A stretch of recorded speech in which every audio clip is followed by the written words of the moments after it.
Hey guys, it's Chad from the Teach Better team, and we are back building a grid live. And today we are going to be focused on building a social studies grid with the amazing Joe Gonzalez. Say hi, Joe.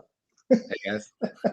I'm absolutely excited. I've already been talking to Joe a little bit this morning, and I can't wait to share our conversation as we dig into a standard breaking down World War II.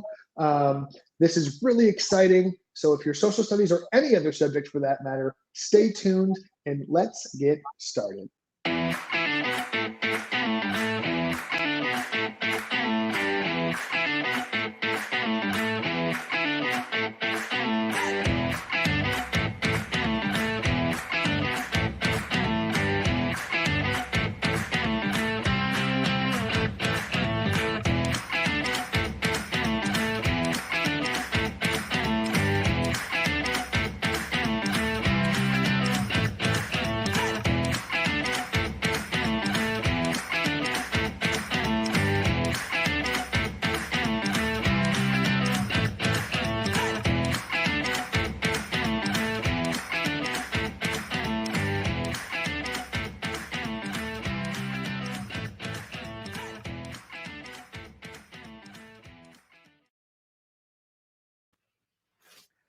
All right, Joe, I'm super stoked to see you today and get to work with you. How are you doing this morning?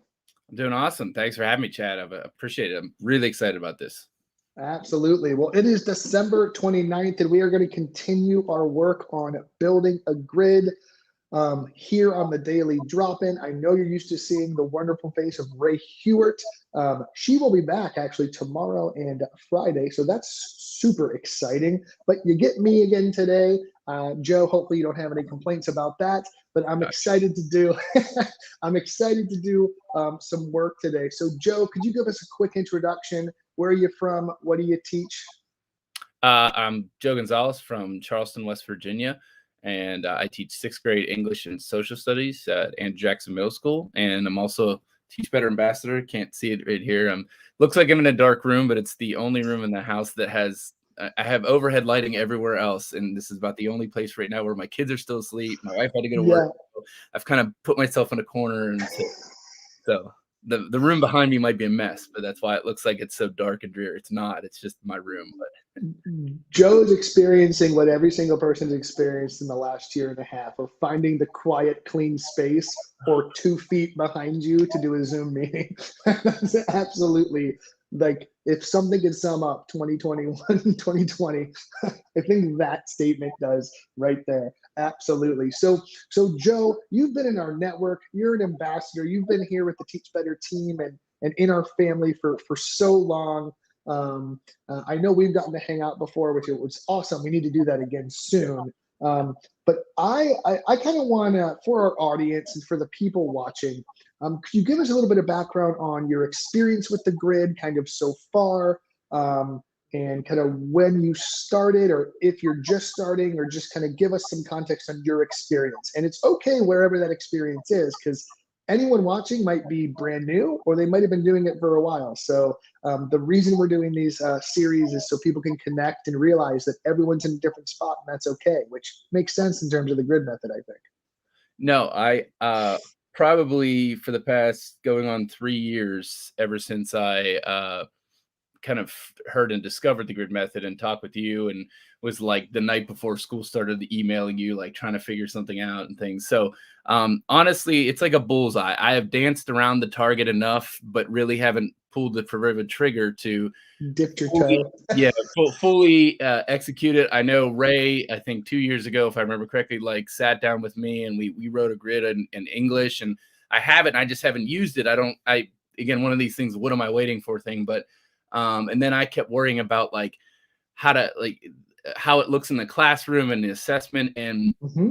I had actually talked to, and she probably won't catch this because it's really early in the morning, but Danielle Ramirez Yeah. me through how to set it up in Schoology. That was my biggest thing. Talk Right. a load off my back. We use that as our LMS, and I love it. It's great. I've used it for 5 or 6 years, but it was just one of those, until I could figure out that, I couldn't even move on Yes. past. So it was a huge relief to me. So and I've talked with Megan, I've talked with Andrea, I've talked with Dave Schmidl, I've talked with Caitlin Giordano of every constant, how do you do this? How do you do that? What do you do here? So I've got every little bit and piece possible that I can, that sooner or later. I did run what I would call a pseudo intro grid in the beginning of the school year, and it failed miserably because it was just the links were all wrong, and things were out of things. Videos weren't working, and I had too many. I learned that I had too many things that I had to give codes to because I would lock the and so it's things that I was taking notes of, like, okay, what can I do in the future to make changes? And so. Yeah, so I absolutely love that you just shared that story and had that much transparency. I truly appreciate it, because I can tell you, you are not alone, my friend. There are teachers across the country that know about this, have made a grid, but never fully just like dove in, right? Because you need to get all those pieces. And oftentimes, we can create barriers that aren't necessarily barriers, but in our heads, they're stopping us from progressing, right? Like the Schoology thing's a really good one, because it's a logistical barrier that probably, if I'm being honest, took you 15 minutes in a conversation to overcome. Once you realize that you could put folders and check mastery on them, probably. We have a lot of schools that use Schoology with the grid, and usually they use like folders kind of to unlock the progress kind of deal on that MLS actually. But like what you're feeling is super common. And I love the fact that you're kind of ready to take that next step. So I know we're going to be focused on the grid today, but I'm going to tell you right now, or anyone else out there, if you're where Joe is, or Joe, I'm talking to you too, buddy. As you're going through this, if you need help, man, we are here for you. That's what we do, man. And you've already taken advantage of a lot of the resources and people and human capital that we have, but keep doing that. We are here to ensure that you're successful. And something I'm okay promising any educator watching this is, if you want this to be successful, we will get you there. We've done this with enough classrooms, with enough teachers, and enough different situations, and enough subjects, and enough grade levels, that I am very confident that if you want to make this successful, if you want to make this happen, we can do it. So let's start at the first step, which is we need to get a grid made, right? Yes. That's why we're here. That's what we need to do. And as we're going through designing that grid, some of the things you've already mentioned that we're going to put in the back of our head for later in this conversation is thinking through what we're putting in the grid in terms of management, right? Making sure our links are cohesive, making sure we're using multiple modalities, making sure that it's easy to manage for the teacher, but also user-friendly for the student. So we're not creating what I think you felt before, which is like bottlenecks of like, oh my gosh, 40 kids need the code at the same time, and now I want to be done. Like I'm done with this experience, right? 100% true. Exactly right. So I appreciate you sharing that. And I think that's a really great segue into the work we're going to start today, which is building a grid. So could you give us a little bit of context into the unit that you're about to start and design for your grid? And then once we kind of get an introduction to that, I'll pull it up and we can get moving. How's that sound? It sounds excellent. When this opportunity was presented to me, it's mainly going to be focusing on World War II. And when I looked at our standard, which probably some of you will see in a minute, it is a massive standard that has about 6 or 8 tentacles reaching out of it. It's one of these, we had the discussion previously of you could spend an entire year. I mean, college courses are devoted to World War II. So, and I think what Chad here we're going to do and help is focus on what do we really need to teach them, and then also learn to take my excitement as an educator and want to teach them all these things about World War II that may, they're great stories, but they don't have anything to do with what the standard says. So I think that needs to help my mind to go back to focus on it. But it's mostly it's World War II. So so far for the first semester, we've completed World War I, been through the Great Depression. And right now, as we come back next week, we will probably start the kickoff of going through World War II. So just to confirm, because I know Ohio has different standards, Virginia has different standards, which is I think where you're from, right? Yes. West Virginia. I'm sorry. Is that like a big faux pas? Like I probably messed up. No, it's common every now and then. West Virginia has its own standards. And then like Illinois has completely different standards. So one thing I want to kind of confirm before we start this work is your standards seem, based on looking at them, that they are chronologically based. They're event based. Is that correct? They're surrounding events, because something a lot of social studies standards are moving towards is like more like ELA based standards. I don't know if you know what I'm talking about, but like they're taking it away from like the timeline chronology based standards, and they're going to more of like social studies skills. But it, based on looking at the standards from what I've seen so far, you're still squarely focused, and Ohio's like this as well for the most part. You're still focusing, we're talking about World War I and the components therein, right? Yeah. No, that's exactly right. Yeah. Awesome. I just wanted to kind of make that note. So that's just because standards are different, right? From state to state. So I'm going to go ahead and pull up the grid, Joe. You're in there working and typing. You're going to be doing that as we kind of work through this. But let's take a look at this standard. And you are not lying, my friend. This is one heck of a beefy standard. So I'm going to put it right there on the screen. And if anyone else is looking at this right now, that's pretty daunting, right? Like that is a scary, gigantic standard. We have everything from the rise of totalitarianism in there, the political transformations, you know, before the war, after the war, during the war. Like we're spanning this entire global event, right? Like there's a lot of meat on this bone, if I'm not mistaken. And I'm not a history expert, but I feel like there's a lot here, right? No, there's definitely is. And I'm just even looking at the summarize, the examine, the analyze, investigate. So, and it's it's all at a high level. Yeah. It's not, it's, you know, it's like ordering, you know, a 12-course meal or something, and like, you know, sure. So, and trying to digest it all in one sense there. So let's take that analogy real quick. When we're looking at a 12-course meal, I like to look at, when we're talking about unit design, if we cover too much, the quality of the food goes down, right? It's like the equivalent of like a 3-course meal at a Michelin star restaurant, where the chef is spending like meticulous amounts of time and effort to make everything perfect, versus hometown buffet, where you have like 4,000 different options that are okay, but not great. You know what I mean? I feel like that's the same thing we need to think about with standards. We could talk about all these things, but I think if we try to do that and focus our kids on all these things, we're going to get mediocre results, in my opinion. So I think looking at this covers from before, during, and after the war. Am I accurate in that statement? No, that is definitely correct. Yes. So my suggestion, and I want your feedback on this, so just let me know if this kind of gels with your thinking, or if there's not enough meat on the bone, just let me know and we can talk further. My thinking is that the rise of totalitarianism in terms of these standards in the totalitarian government, the political transformations, the US trying to avoid the war, which is that analyze the role of appeasement and isolation, those are kind of a whole chunk of information by themselves, right? Like leading up to the war, rise of totalitarianism, and the causes of the war. Would that be fair? No, that'd be perfect. Yes, that's it. Completely fair. And so then I'm looking at this other components of the standard, where it talks about the role of the United States during the war, right? What was the role of the United States during the war, in the war, during the events? Evidence of human rights violation during times of war, and illustrate the civilian response during the war. And then I think there's one of them that mentions stuff like after the war. Yeah. So then examine the political and economic transformation after the war.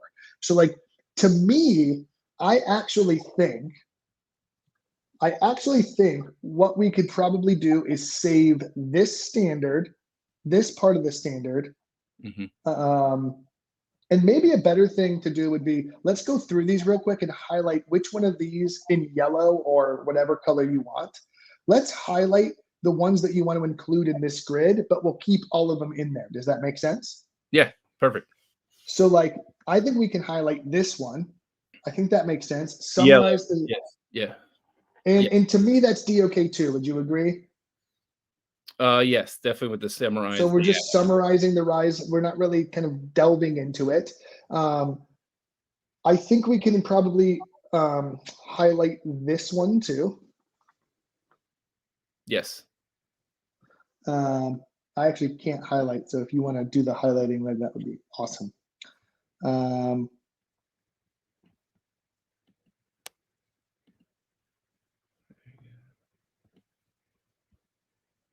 then are there any ones that I'm missing? Are any of these packs or components of this prior to the war, or are these all after the war? Sorry, hold on 1 second. Oh, I'm sorry.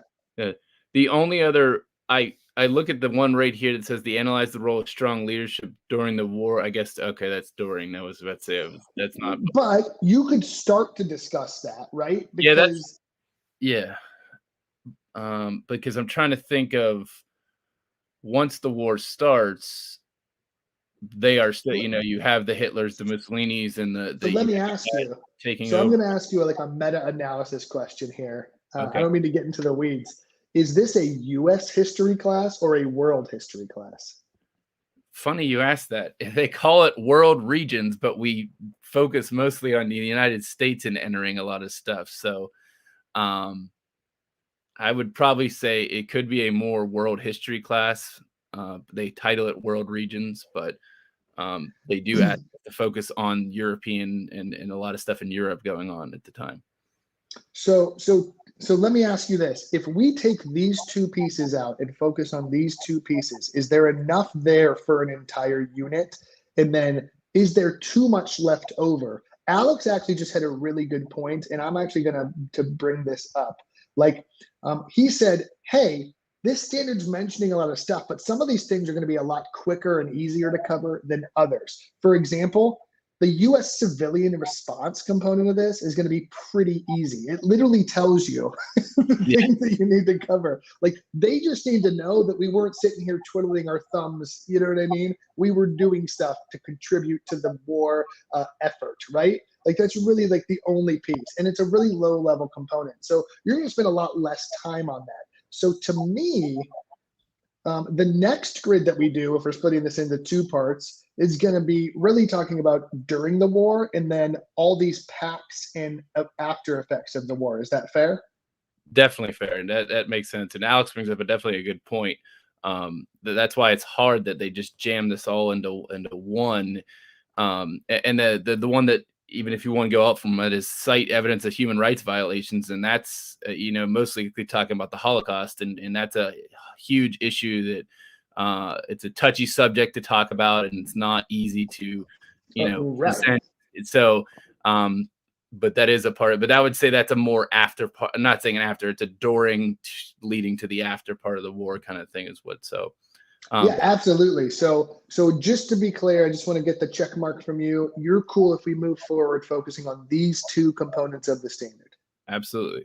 Now, let me ask you from your perspective, do you feel better moving forward with just focusing on these two? Like, is that taking a weight off your shoulders at all? Yes, I mean, and it sets the mindset up because I think I mentioned this earlier. Is I nerded out on this a little bit, but I didn't realize that when we teach World War I and then we do the Great Depression, then we move to World War II. Well, I just learned this year that it's only my third year teaching this, was the Great Depression was worldwide. And so I had to paint that picture for my kids before they left for students, saying, they've never seen pictures of war-torn Europe, but I was trying to find examples of, like, I said, guys, everything's all over the place. Like, so I had to get their mindset right. And these two things right here, you can't just roll in and say, oh, Italy's leader was this and this was that and that, and we're going to go straight into a big war. So you had to really coach them up and kind of set the scene, as it's been best said before, with these two, of why the totalitarian governments were in place, and then what was going on during that time, and what was the US's response. I love the fact that I'm hearing all of your passion for your subject area as we talk. It's my favorite thing. It's making my morning fantastic. Just so you're aware. So let's take a look at some of these targets. Okay. Now that we have our stage, so we have one target that's DOK2, summarize the rise of totalitarian. So this is a causality, right? What caused and what happened, cause and effect. I'm going to explain how or why totalitarian governments rose in Germany, Italy, and Japan. And this goes back to this goes back to something we've been talking a lot about during this Building the Grid series is we need to always go back to the standard. We need to go back to that well and say, wait a minute, am I covering too much or not enough? That is our litmus test all the time. And that's going to make us more efficient in our planning, right? One of the biggest things teachers often tell me is, oh my gosh, I have so much stuff to cover. Well, if you cover everything, of course you do, because there's a lot of stuff in your head. But if you focus on what is the standard asking, we can save a ton of time, which makes us more efficient in how we design our instruction. So I'm going to try to blow this up just a little bit. And let's take a look at our DOK1 targets. So would you go ahead and read your first target for us? Says, I can define and explain the rise of totalitarian governments in Germany, Italy, Japan, and the Soviet Union. So I actually really like that you're pulling the countries directly from the standard. That's beautiful. It's perfect because it's like, listen, you need to know these ones because that's what the standard says. So I really like that. I also like that you've had a focused list of necessary vocabulary, right? Yes. To understand these components, right? So it's not an exhaustive list. It's not like a 47 word list of vocabulary words. It's literally, hey, listen, you need to know what these things are. One thing, if I'm being super nitpicky, that I would consider is instead of saying define and explain, you might want to say, I can identify and define the totalitarian governments in Germany, Italy, Japan, and the Soviet Union. Because if you think about it, explaining the rise of those things before we know what those things are it could become fairly difficult, right? Now, yes. What I might do is instead of saying identify and define the totalitarian governments, I would delete the rise part and make that a separate target. I can identify the components that led to the rise. So they're not necessarily explaining causality. They're just going, in Germany, these things were going on. Does that make sense? Yes. It was all across Europe it was happening. So right. So maybe we add a second target that focuses on, I can identify the events which led to the rise of totalitarianism as a second target. Would that make sense here? No, definitely. Yes. Sorry here. No, definitely that focuses, that was what I think I talked to you about, of that I feel it's not listed in the standards and I'm trailing off there with it, but there's a lot of activities that take place between 1931 and 1939 that get overlooked that would help but it leads to this, help students understand what is going on and why things keep happening. So well, remember that goes back to summarizing the rise, though, right? Those yes. events are like baked into the cake of that standard. What we have to make sure, though, is we don't get too far into the weeds. So that's my little red flag of caution of just like make sure you don't have to cover everything, but that you know what the focus of that's going to be.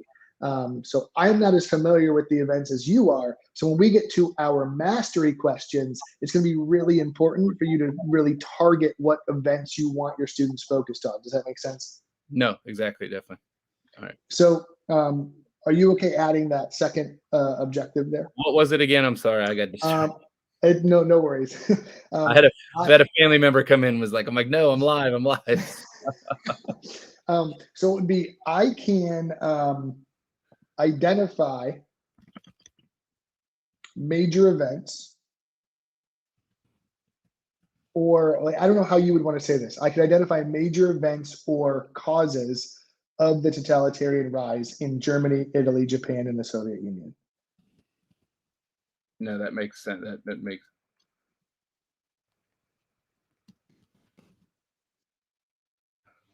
All right. It's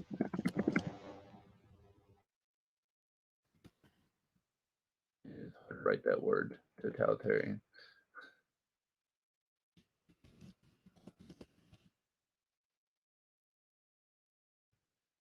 Sorry. Can you hear me now? Oh, I can read. Yeah, I can hear you. Okay. I'm just trying to. There it is.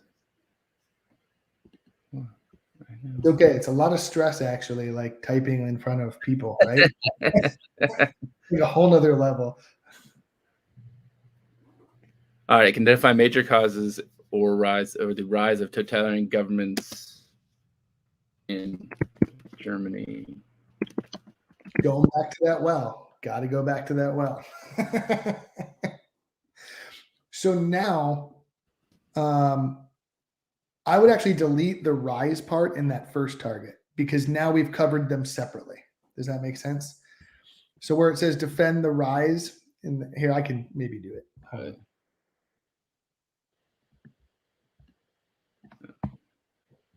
I got it. Okay. Look at that teamwork. Look at that. All right. I feel pretty good about that. Anything we need to add, or you think that covers what we need? No, it helps split it apart. It helps. Yeah, no, I think I focus more on that one monster statement. I think it definitely helps a lot. No, it's fine. So let me ask you this. I'm noticing that we're not talking about appeasement or isolationism at all in this first level or this first target. You do have appeasement as a vocabulary word, so you're good. That's fine. I just wanted to make sure that we at least mentioned it because there may be a base of understanding that we want them to, excuse me, that we want them to have. Yeah, the only other thing I could think we could add is allied powers, but that was more during the war, so that would be probably the next grid. But Axis powers is more important, I think, because that's how they formed to begin with. So, yeah. So now let's look at your level 2 target. I'm going to scroll down here a little bit so we can see it better.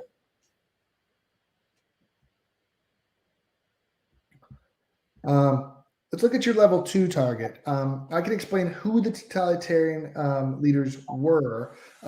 This is actually more of a DOK level 1. However, if we say I can explain how the totalitarian leaders rose to power, that would be a more appropriate question. Okay, that makes sense. That's why you're here, Chad. Well, because just naming them, you know what I mean? So let me ask you this. Do they need to be able to define that in level 1 at all? So should we put and their leaders? So identify, define totalitarian governments in Germany, Italy, Japan, and Soviet Union and their leaders in level 1 so that they can explain how they rose to power in level 2? That would be here's my question.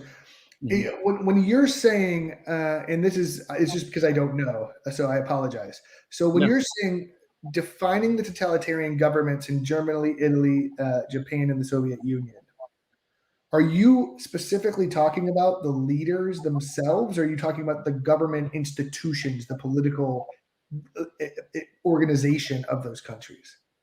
A lot of it, I think it's both. It's originally, and most what the books give us and the information that I have cite what was happening in those countries at that time, and then how those leaders rose to power. For example, so Hitler using the economic struggles of Germany to bolster his message of hope, right, with the people, so to speak, would be a component of something they identified, right, in level 1. So I think we may want to mention the leaders in the objectives of the target 1. So identify the defined totalitarian governments and their leaders. Because they might need to know who those people are. And I think that will set the stage really well. Okay. Is that what you wanted there? Just, yeah. Oh, yeah, I just didn't want to ignore it until level 2, right? Because now we're not mentioning things that we have to. So now I do think looking at our focus on the standards, summarize the rise of totalitarian governments. So I think we've hit that. Is there anything else about the rise of the governments that we need to really touch on, or does that single objective meet that standard if a student can do that? No, I think it meets it. Yeah, I think it covers everything that it asks. Okay. So as long as you agree with that, I'm okay. So if a student can, I just want to, so this is a good exercise, right? So I'm going back to this first DOK level 2 target, summarize the rise of totalitarian governments in Germany, Italy, Japan, and the Soviet Union. So if a student can identify and define totalitarian governments in Italy, Japan, and their leaders, who they are, what they are, basically, identify major events, maybe even on like probably on a timeline or something like that, and explain how they rose to power. We agree. I'm just checking. I'm kind of walking through my mental. We agree that that standard has been checked off, that that standard has been met. Does that make sense? Yes. Cool. So I just wanted to walk through that for the viewers because like that's a really important step I think that gets overlooked, right? We go, cool, I made my targets, let's move on with life. We don't have to go back and go, let me double check. Let me go back and double check that we did this. So one thing that I feel like we're definitely missing that we need to start bolstering right now is we need to start talking about the United States, right? So maybe we need another target in DOK level 2 explaining what the United States is doing during this power or in terms of isolationism in trying to avoid war, right? So maybe I can summarize the United States position, or I don't know how you want to word that. I don't have the I don't have the vocabulary in my. Well, actually, I would keep the other one. I wouldn't delete it. I would make a separate target. Okay. Gotcha. All right.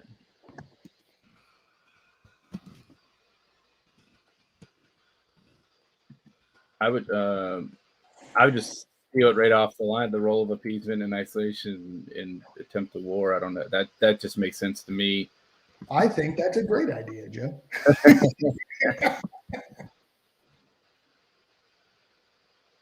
I am looking here, unless you say, should we add isolationism to the vocabulary in target DOK 1 or leave it in here as DOK 2? What was that? Sorry, did I lose you? No. I just want to make sure I heard you correctly. Should we put the vocabulary word isolationism in the DOK 1 or leave this in DOK 2? Like, because they don't know what the word isolationism is. They'd be rolling into DOK 2 and not knowing what it is. Yeah, you can put that. You can put that in your list of key vocabulary. That's fine.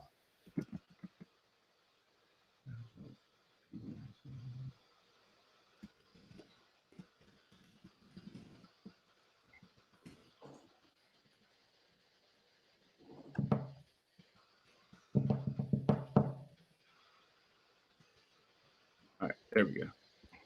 And Alex just had a good question. He says, you need to double check both what you have included and what you need and have not included excess content. Absolutely. So this is a really good spot to like be double checking of, hey, maybe we included too much, too little. That's when going back to that standard is really, really important, I think, and can be really, really helpful.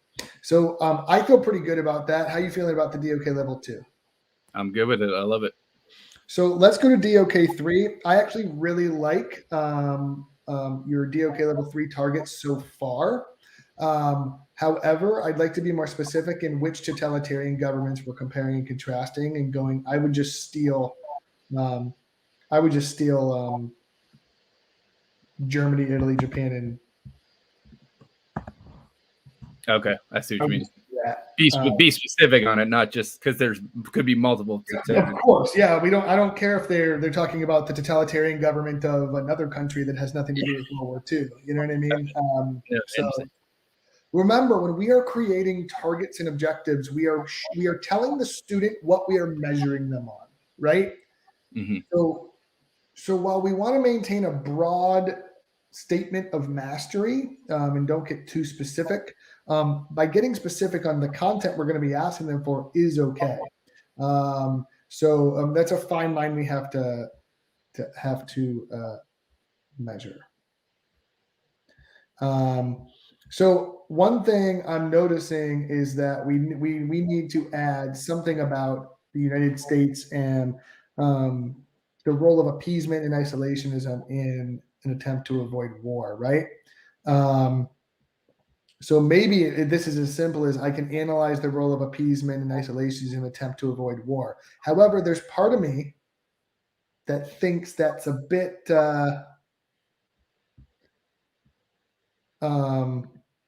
repetitive. Yeah. So let me see here. Look at my DOK. I have a pile of notes here, and I'm looking at the one sheet. But so analyze is fine. My question is that a specific enough word to use? Do we know what we're actually doing, right?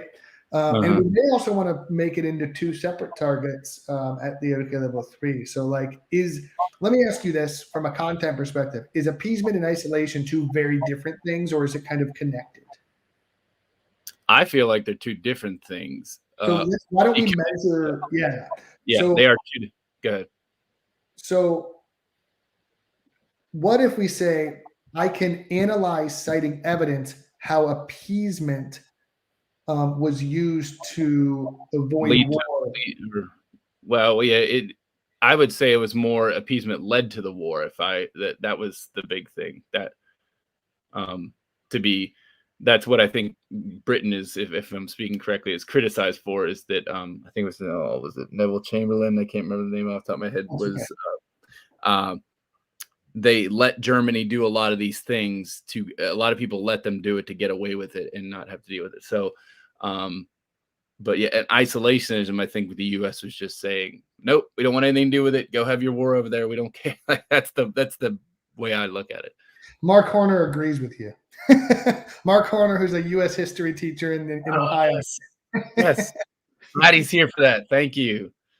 So what the standard's actually saying then, and this is good because this is helping me break this down, we need to have two separate targets. We have to say, I can summarize how isolationism helped the U.S. try to avoid war, or how isolationism led to the U.S. avoidance of war, but not summarize. I can analyze citing evidence. That's how I would say it. Speaking of Mark Horner, he's probably getting super excited about this Build a Grid thing. Because he's the one I should probably be calling for most of this. He's a great resource. He's always willing to help. Shout out to Mark Horner there. Appreciate you, buddy. Of how isolationism was used as a tactic for the U.S. to avoid war, or something like that.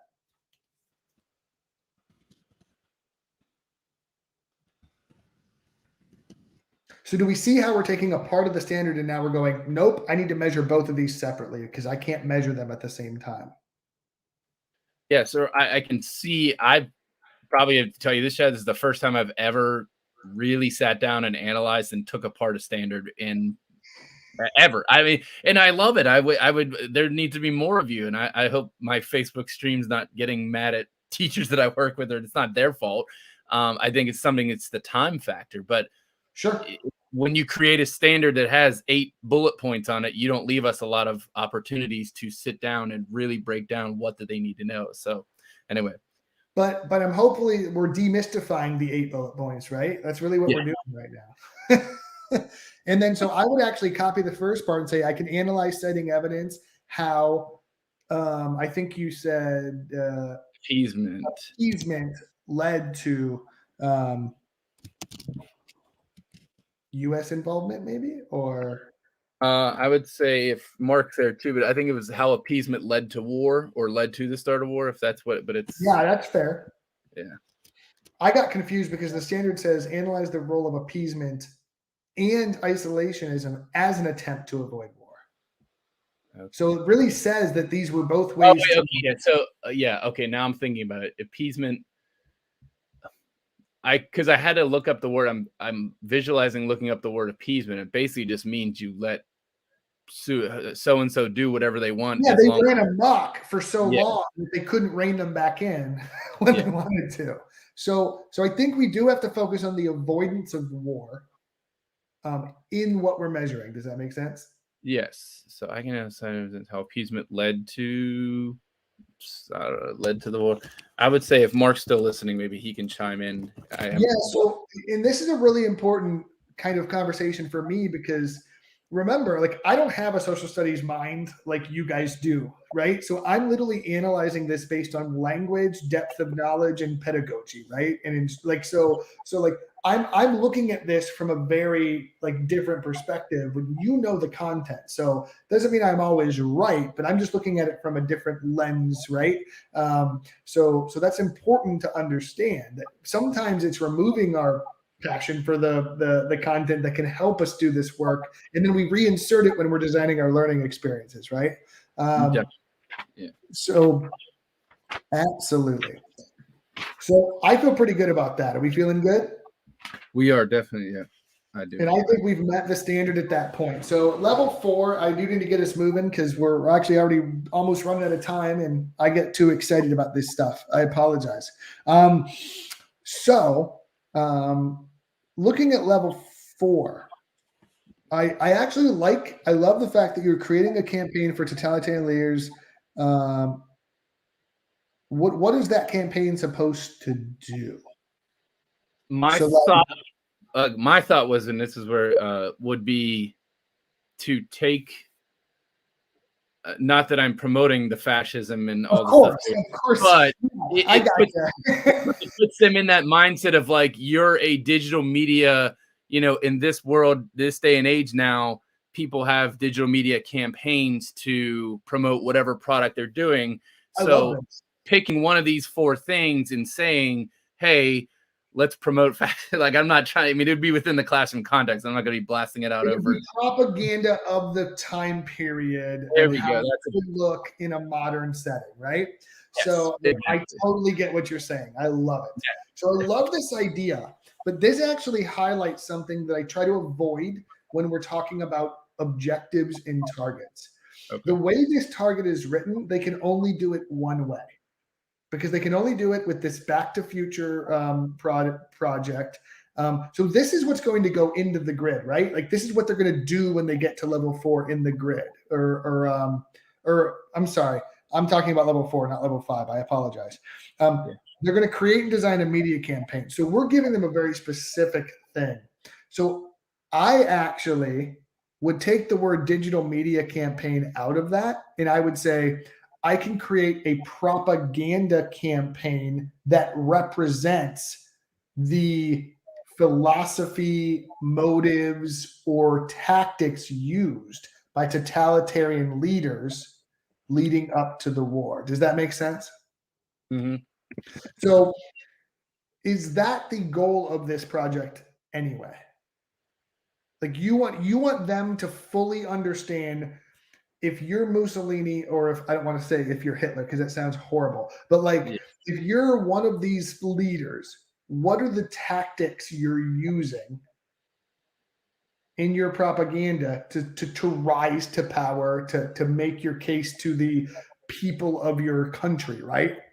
Yeah, and I think this is where I would nerd out on you in a minute, but I don't want to waste too much time. But I think that would fully cement them as to why they did this. I think that's a question 100%. I get asked a lot, because as soon as we get into the Holocaust and everything that happened there, the kids always ask me why. And I'm just like, how did people get convinced that this was a good idea, right? Yeah, so I don't know how else to tell them. And at least at this, if you have, in my mindset, get in the mindset at the beginning, this is what they were doing, then they can, it'll start making sense as the war goes on. And then they unfortunately see those videos and pictures and stuff like that. They're like, oh, that's what they were doing, or this led to that.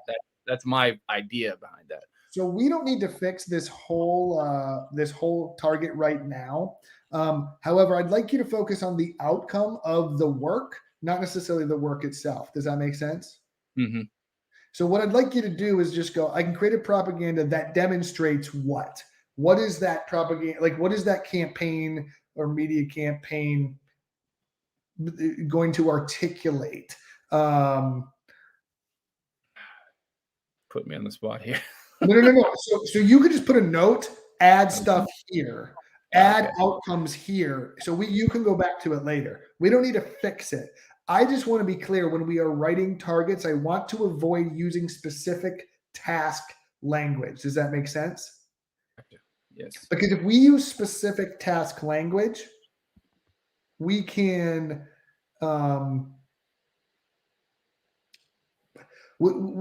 we are limiting ourselves on how we measure it. So I would actually argue with myself now and said create a propaganda that demonstrates, or I can create and develop a representative campaign or a representative model of the type of, does that make sense? Mhm. Because now if a student can do that, you know that they know X, Y, Z very well. Because if the propaganda campaign has to be targeted towards the pain points of the civilization, of the society, right? Mhm. They need to be able to articulate that with an explanatory purpose, right? Yeah. So I really love your alternative level 5. I think that's absolutely fantastic. Like sort of an alternate ending. Mhm. But this is another thing. Saying students will travel back in time, you could say students will be. I can create and design an alternative history that demonstrates what would have happened if leaders stayed in power. Do you see how I'm generalizing the language? Mhm. So this is super nitpicky on my part, so I apologize. I get weird about this stuff. I But the reason it's important is because we can do that any way the student sees fit. So it opens you up to different options. So let's say a student doesn't want to do a social media campaign. They go, well, could I do some posters that demonstrate things instead? Sure. It's still demonstrating the objective, right? So now you're allowing yourself with the objective to measure the outcomes in multiple ways. Does that make sense? Yes. No, Versus yeah, like pigeonholing yourself. Now, yes, I yeah, that's the exact word I had in my. yeah. So I want to be super clear here as well. I think you should still do the social media campaign, the chatter picks, pick collage stuff, but that goes in the grid, not on the objective. Fair enough? Gotcha. Okay. Like, I'm not saying don't do those things. I'm saying this isn't the place where that stuff needs to go. It needs to go on when you're articulating how the student's going to do these things inside the grid. So just so for time's sake, I do want to talk about the mastery questions really quick. It looks like you already have some pretty good questions, but what I'd like you to do after we get off this call at some point, before you do this grid, is just review the new objectives and make sure we're asking the right questions at the right levels to meet those objectives. Does that make sense? Yes, it does. So I'm not going to spend a ton of time because I want to get to making some of our grid. Is that fair? Yeah. So let's copy and paste our level. Can we copy and paste the targets here? Just from what we just worked on, I think that would be helpful. Okay. Yes.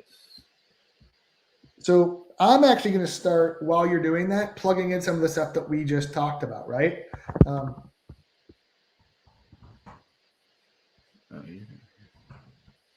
just going to type propaganda project here, right? Okay, I see what you're saying. Gotcha. Okay. Back to the Future project. See, what I'm doing is I'm just kind of typing in ideas, right? They're not final ideas. They're not final components. They're just ideas that I know that you're already putting in here. So why not make it easier? So you're probably also not going to need anything else on level 4, I don't think. So I'm going to go ahead and merge this for you. Does that make sense? Oh, it does completely. Yes. So just so you know, you can just merge the cell. Now you have one cell there. You don't have to do it. You're welcome. See, You remind me of when Ray was helping me. I think Ray helped me more with Google, having figuring out all that stuff. Yeah, absolutely. So at this point, we really need to we need to let's at least get the first targets pasted in there. Where are they? Here we go. I'm just going to copy it. I'll do the level 1 targets if you want. We're going to paste them in here. Oh, this is like loading really weird.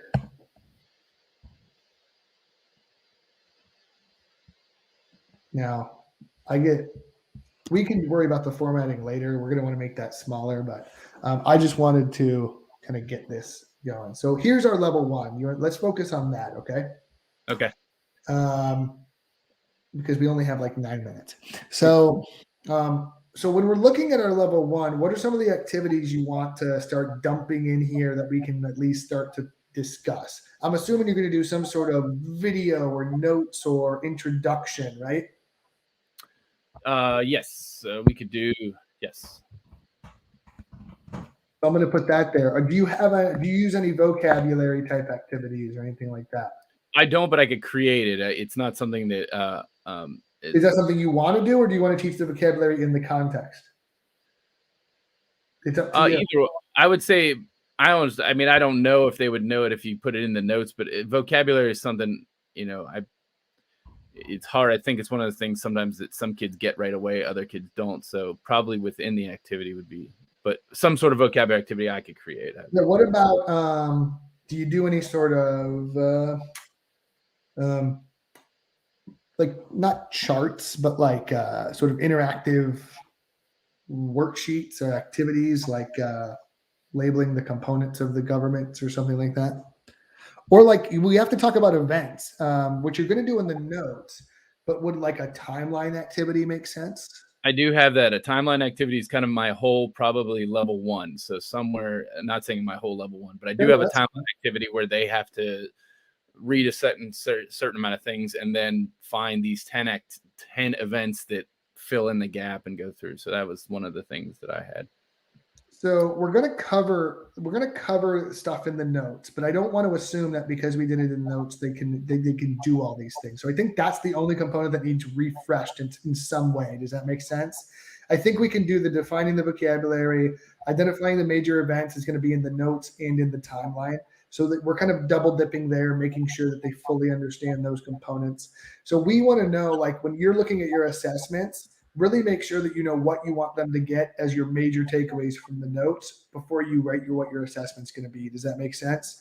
What I want to avoid at all costs is anyone ever going completed notes, because that's not an assessment. That's just you did what I told you to do, right? Like, so I want them to be able to go, hey, after doing these notes, I can tell you the 3 main countries that were the Axis powers or whatever that, you know what I mean? Like whatever, the 3 totalitarian governments, I can tell you what they were. Cool. We can move on with life and live happy now. I would potentially add another activity here. So I'm going to actually show everyone how to do that. So what you do is you insert a column to the right. And now this is where Google gets a little messy. And now we basically have to merge all the stuff we don't want, which is not fun. I don't like it. It makes it a little messy, but does everyone hopefully see how we're doing this? So if anyone was ever wondering, hey, how do you, get rid of all these extra boxes? This is how you do it. Now we got a Google Docs tutorial as well. Yes. So once again, we'll look at the formatting. I think we just probably need one. Would you agree? Yeah. So what type of activity do you think could also support that? Maybe like I know I'm putting you on the spot here. I just wanted to kind of walk through it. So we really need to focus on, we did the major events. This is the one we have to focus on. So I think we need another check of defining the totalitarian governments in Italy, Japan, and their leaders. Would graphic organizer make sense? Yeah, I do have some sort of, I have it right here. It kind of highlights the 4 things, and they kind of have to go there. It's a, heaven forbid, teacher by teacher activity, but it's something of what did they do, when did they become part leader, kind of thing. So, but yeah, graphic organizer would be a perfect thing. So I hope everyone kind of saw how this is a very incomplete idea. We've put some stuff at the top that we know we're going to include in there. I'm assuming you're going to put an assessment somewhere, right? Which is probably going to be at level 3 because that's where the highest standard is.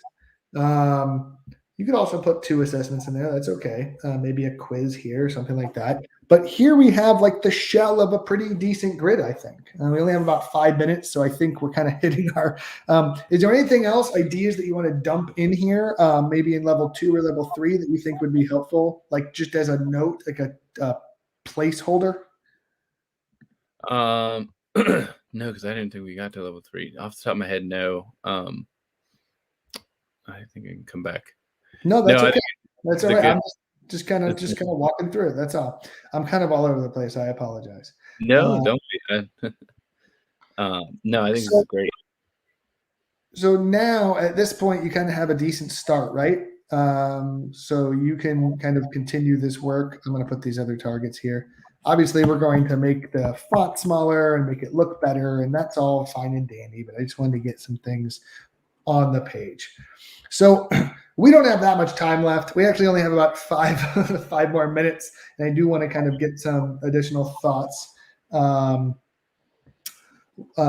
However, Sandra Weir loves your Back to the Future project, by the way. So how are you feeling about this in terms of being able to kind of continue the process, review those mastery questions, and really kind of tinker with and fill out the rest of the grid? How are you feeling? A lot better of kind of stripping down that monster standard and really focusing on it, and helps me set my focus of saying, okay, that when we come back, that the next 2 weeks are going to be devoted to this, and we'll work on that kind of thing, and that sets it up. It just helps me, son, because I have it in my head how I think I want things to go, but as you saw, you kind of highlighted some things of, hey, be careful here. You're setting yourself up for some failures or some traps. So let's fix this. And So Holly's hitting on a really great point. She said watching the process of building grids is fascinating. She's been running grids for quite some time in her science classroom, I think. She said she appreciates the amount of time that goes into the framework before thinking about the learning opportunities. And I think that's really, really important, right? We have a shell of stuff that the students might be doing, but we're just getting to that now after 57 minutes and 30 seconds, right? Like we're just getting to what do we want the kids to do?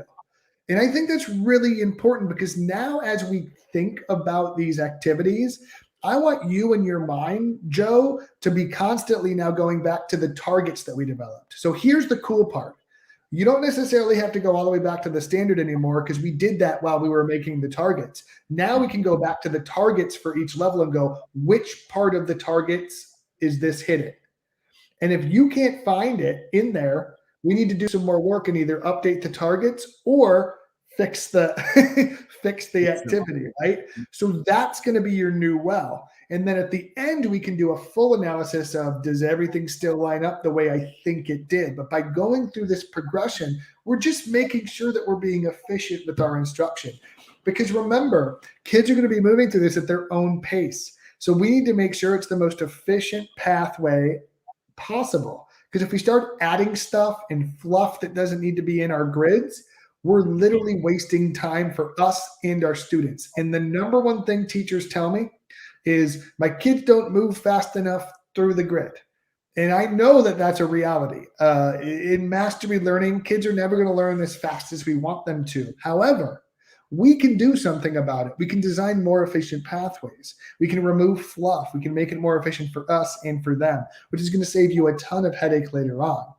So my challenge to you in terms of next steps would be get some meat on this bone of the grid, start filling out these activities and things where they want, and then pause. As you get done with a level, stop and evaluate it against the targets and go, did I cover everything I'm supposed to? Am I measuring everything I'm supposed to with my assessments? Okay.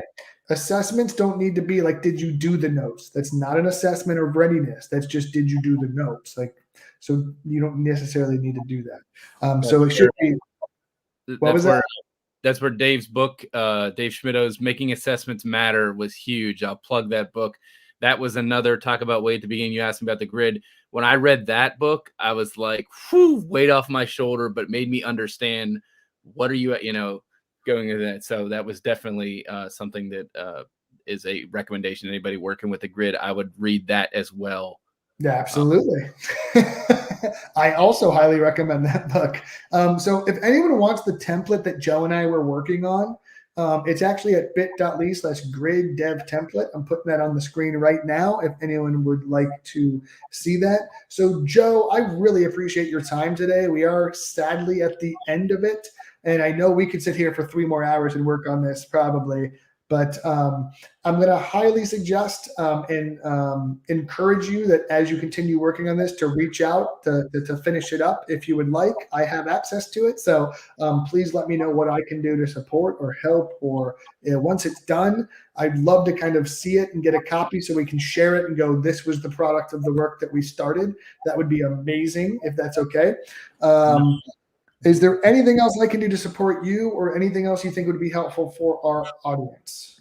No, I just thank you for the direction and the diligence of going through it and kind of, and you may sound nitpicky when you kept saying it, but I was like, no, I need that. That's what I and other teachers need right now is this implementing this grid process because we don't want to set ourselves up for failure. But no, I appreciate it, Chad. And I understand that being nitpicky can be frustrating sometimes because you're like, I just want to like teach my kids, like let me get to it. But I can tell you, if you make sure the prior work is done correctly, the results will speak for themselves, right? This is why letting a grid take 2 or 3 weeks is okay if we know that it's purposely designed, right? If we just started throwing stuff into the grid willy-nilly, didn't know what we were measuring, you could waste 2 to 3 weeks because you didn't design a proper grid. So these first steps end up being really, really important. So Joe, thank you so much for spending some time with us this morning. I truly, truly appreciate it. Always a pleasure when we get to talk, and have a fantastic rest of your holiday break. Thank you. You too, Chad. All right. Have a great day, everybody.